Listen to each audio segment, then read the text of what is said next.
Francisco Cândido Xavier, Libertação, sexto livro da coleção A Vida no Mundo Espiritual, ditado pelo Espírito André Luiz, 17º capítulo, Assistência Fraternal. No segundo dia de serviço espiritual definitivo, na tarefa de socorro a Margarida, nossa movimentação aureolava-se de sublime entusiasmo no santuário doméstico, que novamente se revestia das doces claridades da paz. A casa transformou-se.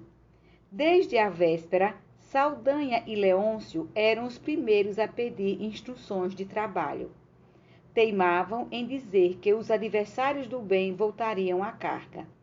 Conheciam a crueldade dos ex-companheiros e porque muitos apaniguados de Gregório viriam fiscalizar a normalidade do processo alienatório da esposa de Gabriel.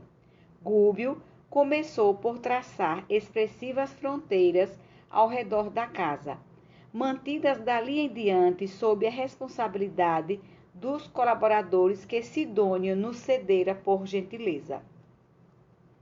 Enquanto aprestávamos a defensiva, o jovem casal louvava a alegria que lhes retornara aos corações. Margarida sentia-se leve, bem disposta, e rendia graças ao Eterno pelo milagre com que fora contemplada. O esposo formulava 1000 promessas de trabalho espiritual com o júbilo do neófito embriagado de sublime esperança.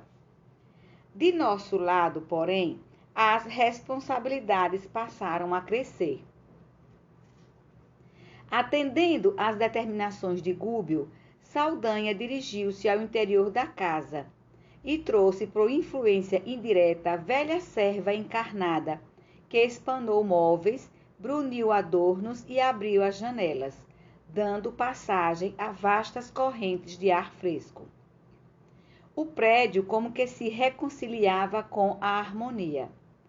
As medidas referentes à limpeza prosseguiam adiantadas, quando vozes ásperas se fizeram ouvir partidas da via pública. Elementos da falange gregoriana gritavam por Saldanha, que compareceu junto de nós, desapontado e algo aflito. Nosso instrutor paternalmente lhe recomendou: vai, meu amigo, e mostra-lhes o novo rumo. Tem coragem e resiste ao venenoso fluido da cólera. Usa a serenidade e a delicadeza. Saldanha estampou na fisionomia perceptível gesto de reconhecimento e avançou na direção dos recém-chegados. Uma das entidades, de horrível semblante, de mãos à cintura, gritou-lhe irreverente: então, o que houve aqui? Traindo o comando? O interpelado, que os últimos sucessos haviam alterado profundamente, respondeu humilde, mas firme: meus compromissos foram assumidos com a própria consciência e acredito dispor do direito de escolher a minha rota. Ah, disse o outro sarcástico, tens agora o direito? Veremos. E tentando insinuar-se de maneira direta, clamou: deixa-me entrar. Não posso, esclareceu o ex-perseguidor, a casa segue noutra direção. O interlocutor lançou-lhe um olhar de revolta insofreável e indagou estentórico: onde tens a cabeça? No lugar próprio. Não temes, porventura, as consequências do gesto impensado? Nada tenho de que penitenciar-me. O visitante fez carantonha de irritação extrema e aduziu: Gregório saberá. E retirou-se acompanhado pelos demais. Transcorridos alguns instantes, outros elementos assomaram à entrada, assustadiços e insolentes com a repetição dos mesmos quadros. Em breve, cenas diversas passaram a desdobrar-se. Gúbio colocou sinais luminosos nas janelas, indicando a nova posição daquele abrigo doméstico, opondo-se às manchas de sombra que provinham dali. E, naturalmente, atraídos por eles, espíritos sofredores e perseguidos, mas bem intencionados, apareceram em grande número. A primeira entidade a aproximar-se foi uma senhora, que se ajoelhou à entrada suplicando: Benfeitores de cima, que vos congregastes nesta casa em serviço de luz, livra-me da aflição, piedade, piedade. O nosso instrutor atendeu-a imediatamente, permitindo-lhe a passagem. E no pátio ao lado contou em pranto que se mantinha há muito tempo no edifício próximo, segregada por verdugos impassíveis que lhe exploravam antigas disposições mórbidas para o vício. Achava-se, porém, cansada do erro e suspirava por mudança benéfica. Penitenciava-se. Pretendia outra vida, outro rumo. Implorava asilo e socorro. O orientador consolou-a bondoso e prometeu-lhe amparo. Logo após, surgiram 2 velhos, rogando pousada. Ambos haviam desencarnado em extrema indigência no hospital. Revelavam-se possuídos de imenso terror. Não se conformavam com a morte. Temiam o desconhecido e mendigavam elucidações.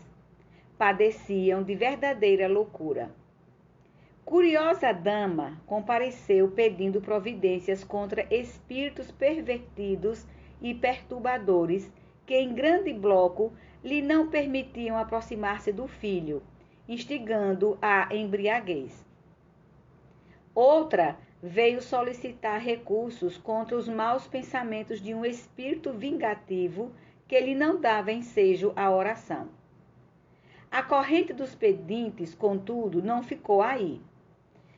Tive a ideia de que a missão de Gúbio se convertera, de repente, numa avançada instituição de pronto-socorro espiritual.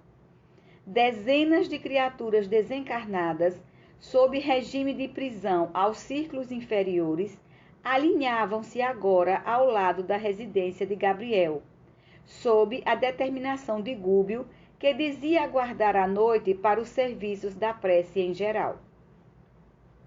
Antes, porém, que o dia expirasse, começaram a surgir vários elementos da falange de Gregório, afirmando-se dispostos à renovação de caminho. Procediam da própria colônia que visitáramos, e um deles, com grande assombro para mim, foi claro na enunciação dos propósitos de que se achava inspirado. Salve-me dos juízes cruéis, suplicou, emocionando-nos pela inflexão de voz. Não posso mais, não suporto por mais tempo as atrocidades que sou constrangido a praticar. Soube que o próprio Saldanha se transformou. Eu não posso persistir no erro. Temo a perseguição de Gregório, mas se é necessário arrostar as maiores dores, enfrentá-la-eis de bom grado, preferindo-lhes o golpe fulminatório a regressar. Ajudem-me, aspiro a nova estrada com o bem. Apelos como este foram repetidos muitas vezes. Enfileirando os sofredores de intenções nobres e retas que nos alcançavam no vasto recinto de que dispunhamos, nosso instrutor recomendou que eu e Eloy nos colocássemos à disposição deles, ouvindo-os com paciência e prestando-lhes a assistência possível, a fim de se prepararem mentalmente para as orações da noite. Confesso que me senti à vontade. Dividimos-nos, então, em 2 setores distintos. Organizei os irmãos que me cabia atender em assembleia fraternal. Contudo, em vista de os necessitados continuarem chegando de espaço a espaço, era imperioso abrir novos lugares no extenso grupo dos ouvintes. Muitas entidades em desequilíbrio lá fora reclamavam acesso, pronunciando rogativas comovedoras. Todavia, o nosso orientador aconselhara fosse a entrada privativa dos espíritos que se mostrassem conscientes das próprias necessidades. De há muito aprendera que uma dor maior sempre consola uma dor menor, e limitava-me a pronunciar frases curtas, para que os infelizes ali congregados encontrassem reconforto uns com os outros, sem necessidade de doutrinação de minha parte. Conduzindo-me desse modo, pedi a uma das irmãs presentes, em deploráveis condições perispiríticas, expor-nos, por gentileza, a experiência de que fora objeto. A infortunada concentrou a atenção de todos, em virtude das feridas extensas que mostrava no semblante agora erguido. Ai de mim, começou penosamente. Ai de mim, a quem a paixão cegou e venceu, transportando-me ao suicídio. Mãe de 2 filhos, não suportei a solidão que o mundo me impusera com a morte de meu marido tuberculoso. Cerrei os olhos ao campo de obrigações que me convidavam ao entendimento e sufoquei as reflexões ante o futuro que se avizinhava.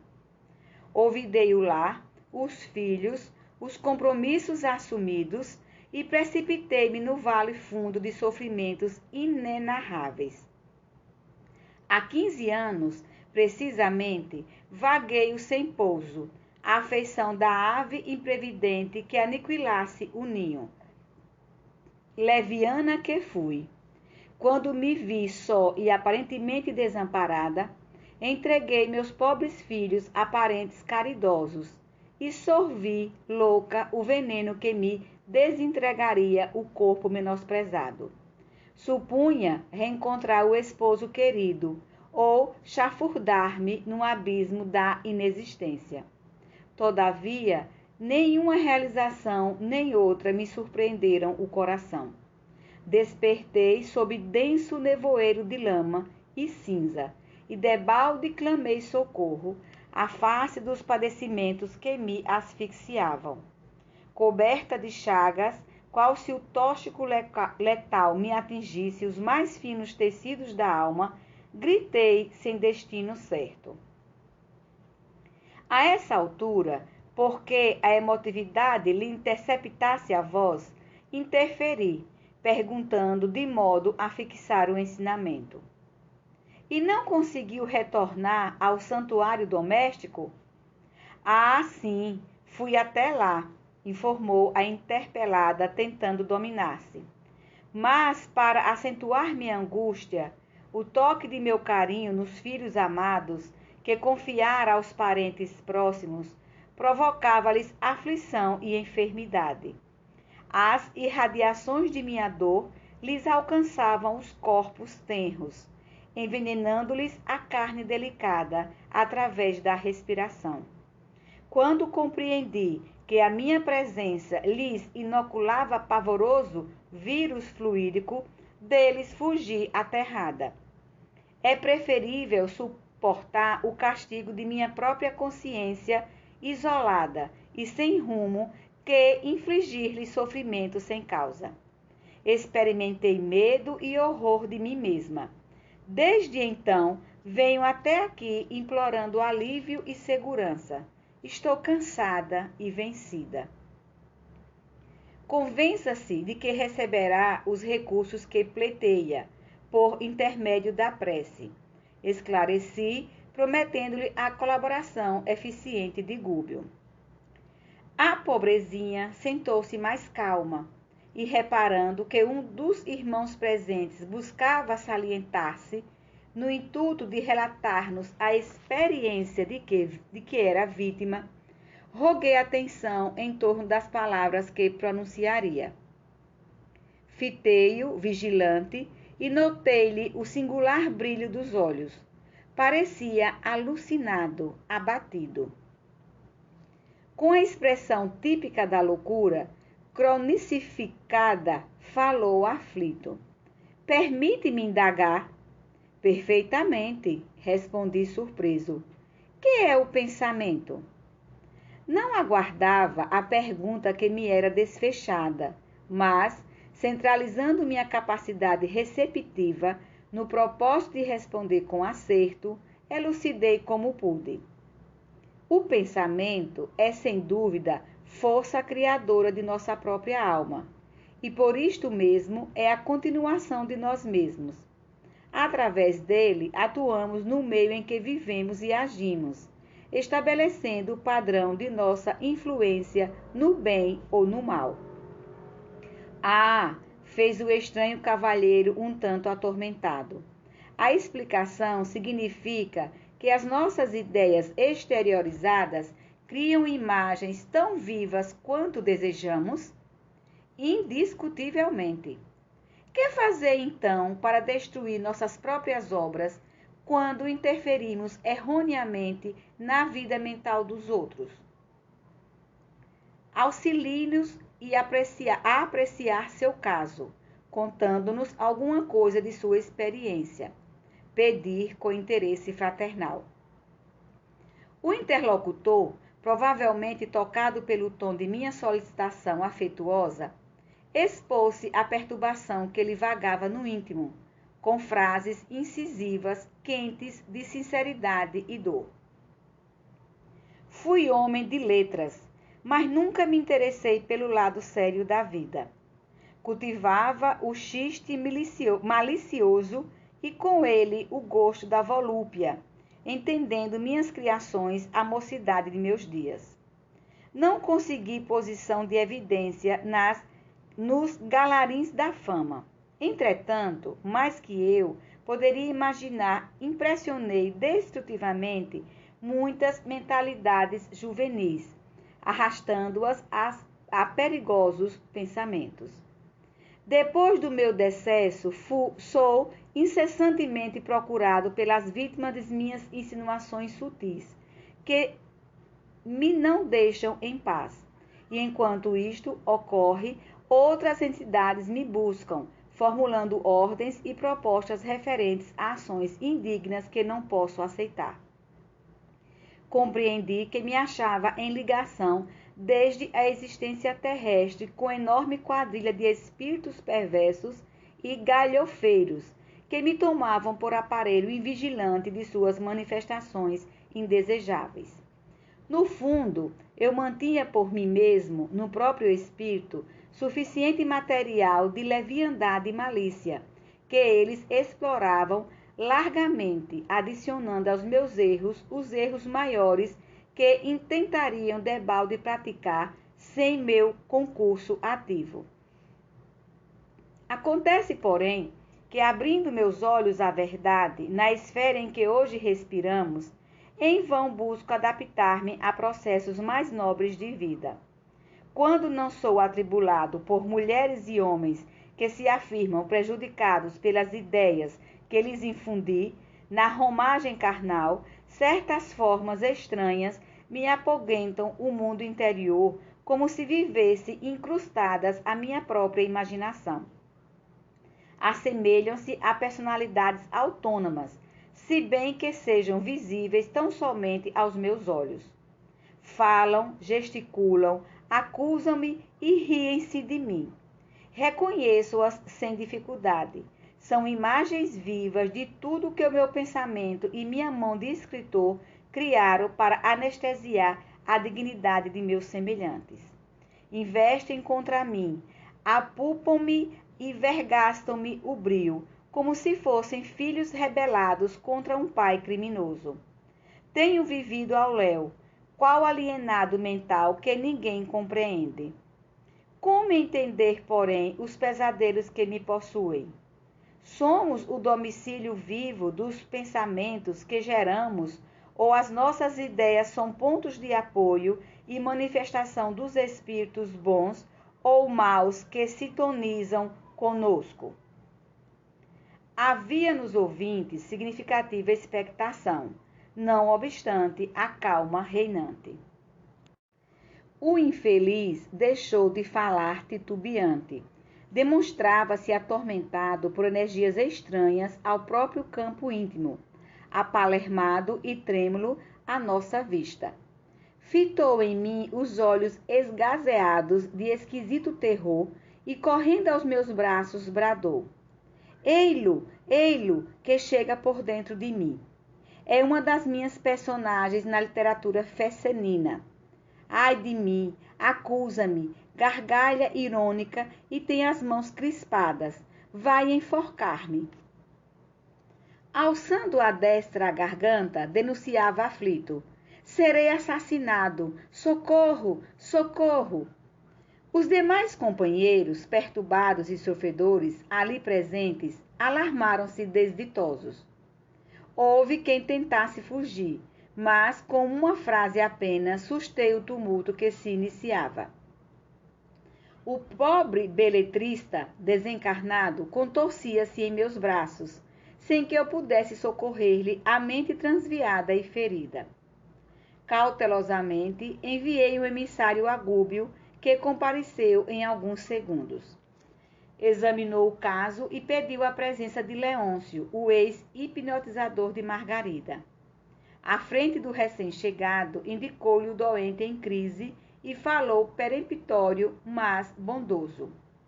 Opera aliviando. Eu?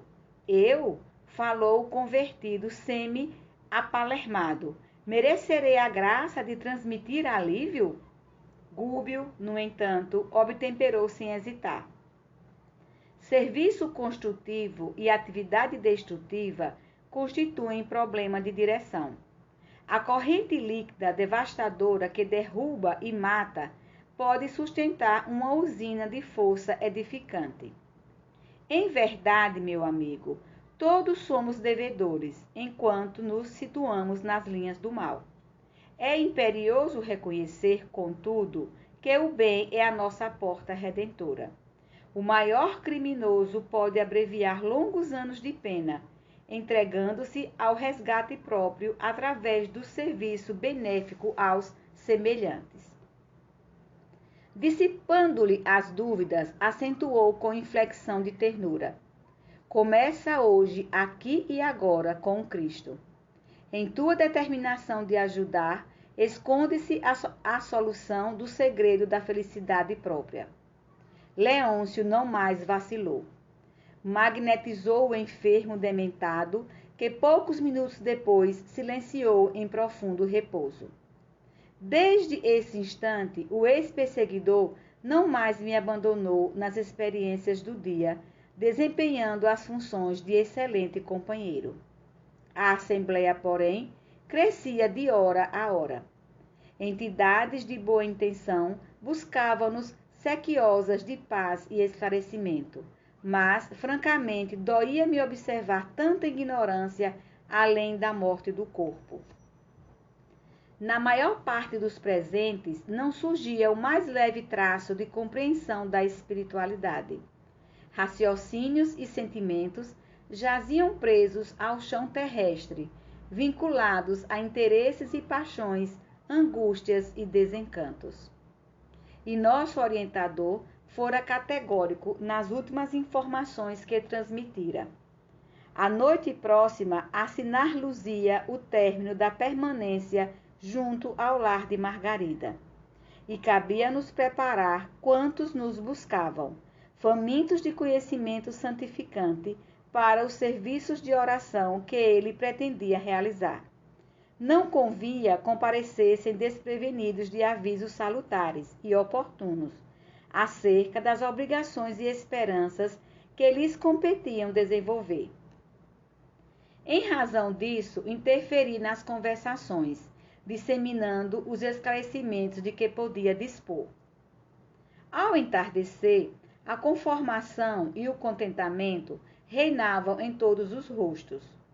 Nosso instrutor prometera conduzir os companheiros de boa vontade à esfera mais elevada, garantindo-lhes a passagem para a condição superior, e doce júbilo transparecia de todos os olhares.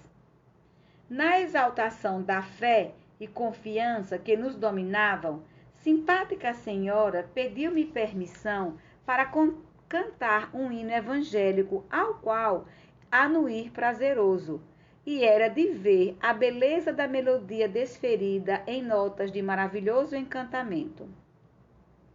Alegre e reconfortado pela expressão do serviço que nos fora conferido, tinha meus olhos nublados de pranto, quando, aos últimos versos do Cântico de Esperança, jovem dama de triste fisionomia avançou para mim e disse em voz súplice: Meu amigo, de hoje em diante adotarei novo rumo.